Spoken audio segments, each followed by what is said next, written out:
Hello. When I got a request to do CLAM technique, I was delighted because not only is it a physio favourite, but it is also probably the #1 exercise that I get people coming back doing something completely different and not effective. And that is just because we are very good at finding the path of least resistance. It's a very efficient thing.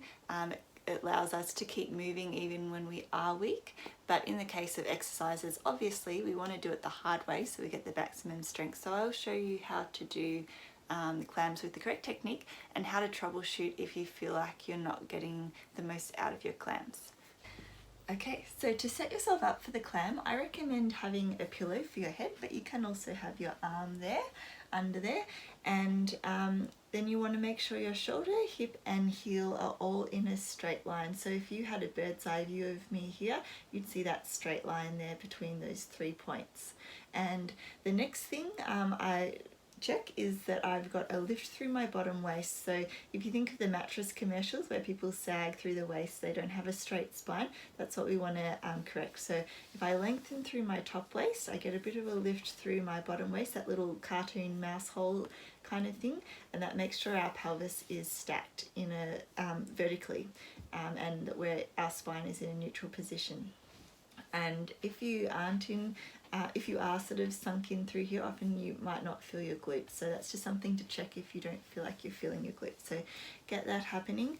And then what I like to do, so this isn't an official thing for the clam, but it's what I like to do, is just to get a little bit of a roll forwards. And there's a few reasons I like to do that. The first is because the #1 mistake I see by far is that people really roll backwards when they do the clam. And I mean, like, you get a really impressive range of movement there, but you're not using the muscles that we're targeting. So that's using the trunk to lift the leg instead of the hip muscles that we want to strengthen. So just that little bit of a roll forwards helps to stop you from doing that. I also like it because it biases the glute muscles instead of the muscles at the front or inner side of the leg. So the hip flexors and inner thighs, they're often stronger muscles than the glutes, and they'll try and take over if they can. So if you have that little bit of a roll forwards, it biases the glutes, and also it makes the work a little bit harder for the glutes as well, just because of physics and leverage. The way that gravity is coming down on you, you're working through more of a range of movement with maximum resistance from gravity. So that's why I like that position. There are some people who are, even once they've been told that they're rolling backwards, they have trouble stopping it, and that can occur if you've got that much weakness through the glutes. You just may not be able to keep yourself forwards. So for those sort of people, or some people just don't have the awareness as well, it is one of those things that can be tricky to be aware of. So for some people, I recommend having your back against a wall. So if I shuffled back, the wall would block me to a degree, but I would still be able to get away with a little bit. You can also have sort of a friend there pushing forwards just to block you. But if you really can't do it, then you probably need to regress to a different exercise, such as lying on your back with a band around the knees and opening that way to build yourself up for the clam. So yeah, so that's the setup.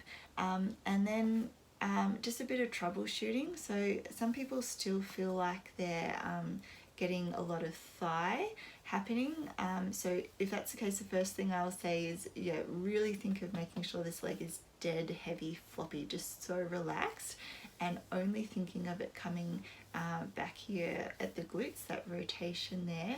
If you're still having problems with that, sometimes moving the position around can help.